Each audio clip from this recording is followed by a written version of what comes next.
pewarisan sifat, dan hukum Mendel. Tetapi sebelum lebih lanjut, jangan lupa tekan like, subscribe, dan share, serta lonceng notifikasi bila Anda belum pernah melakukannya.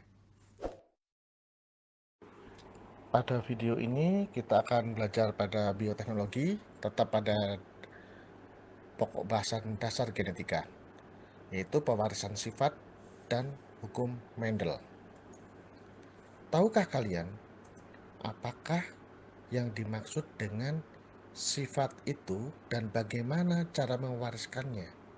Nah, sifat itu ada yang disebut dengan sifat fisik dan sifat non-fisik. Sedangkan cara pewarisan dari sifat-sifat itu sendiri sebetulnya ada dalam hukum Mendel.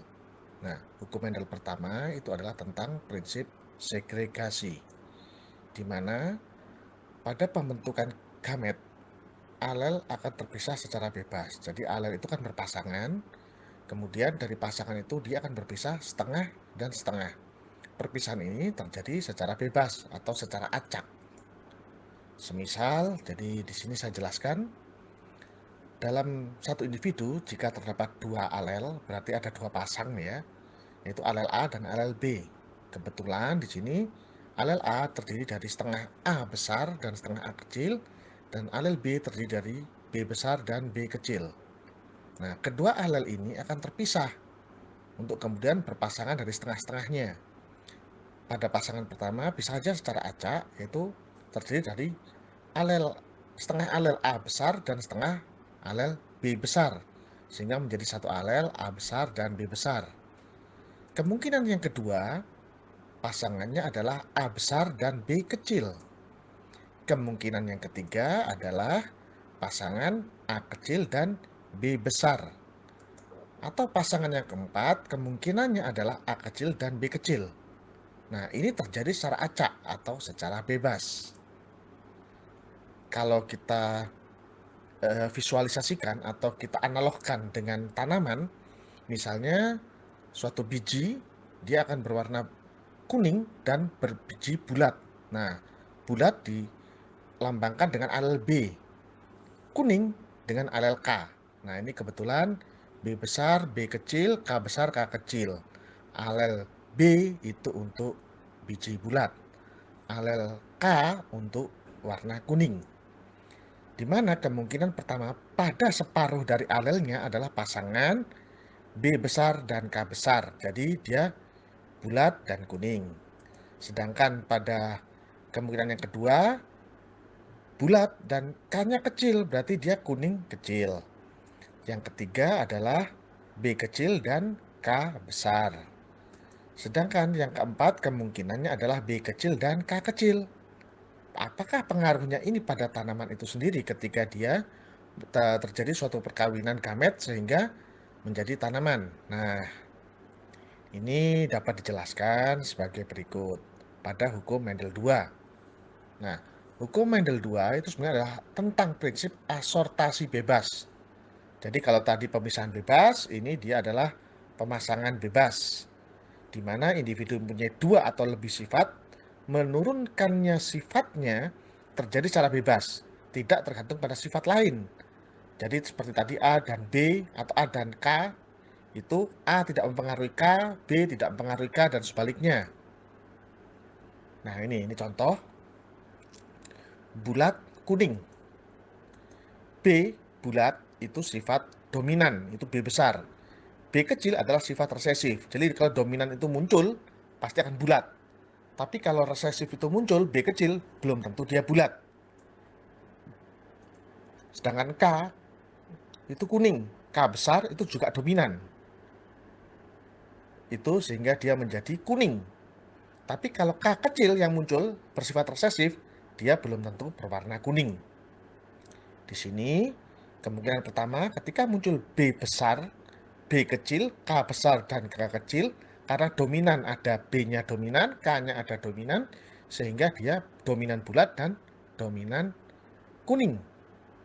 Warnanya bulat dan kuning.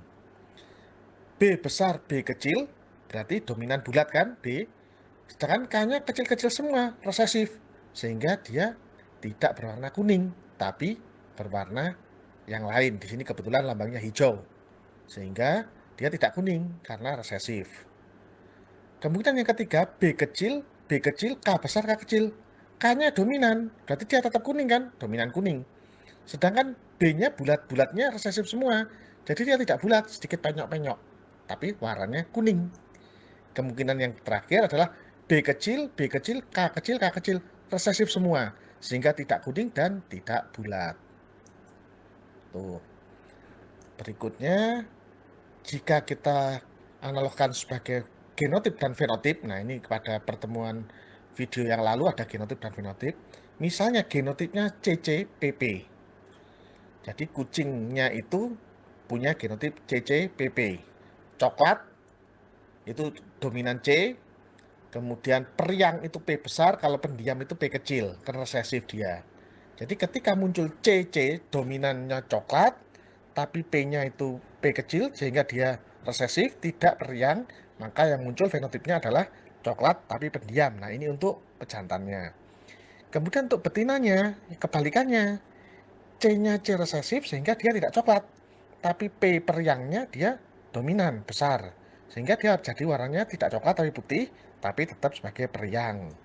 Nah, ketika dikawinkan atau disilangkan, genotip yang muncul yang dimungkinkan adalah C besar, C kecil, P besar, P kecil.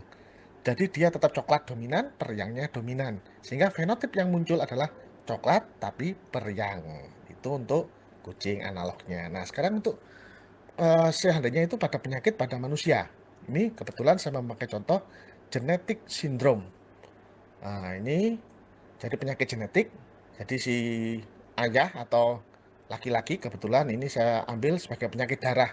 Penyakit genetik itu biasanya menyerang laki-laki. Wanita itu biasanya dia pembawa atau carrier. Nah, ini kebetulan laki-laki itu genetik sindrom, perempuannya normal genetiknya. Nah, itu kan kalau laki-laki XY kan, kalau perempuan XX. Nah, itu kalau dikawinkan, kemungkinan pertama itu anaknya adalah perempuan, X dan X. Ya, nah, X-nya diperoleh dari ayah, X yang satu diperoleh dari ibu, separuh-separuh kan alelnya. Anak yang kedua kemungkinan adalah pria, X-nya diperoleh dari ibu, Y-nya dari ayah. Nah, kemungkinan yang ketiga XX atau wanita, X-nya dari ayah, X-nya separuh dari ibu. Yang terakhir laki-laki, XY, X-nya dari ibu, Y-nya dari ayah. Nah, di sini dapat kita lihat yang ada lingkaran, tanda lingkaran itu adalah gen pembawa sindrom. Kebetulan X-nya muncul pada wanita-wanita. Di pria dia tidak muncul sindromnya. Sehingga kalau wanita saya katakan tadi dia karier, bukan penderita. Jadi di situ diberi simbol warna biru. Nah, bagaimana jika dibalik? Di sini saya buat, nah, bapaknya normal, ibunya karier. Yang terjadi pada generasi pertama itu kita memperoleh perempuan atau wanita. X-nya dari bapak, X dari ibu. Itu yang kedua pria, X dari ibu, Y dari bapak.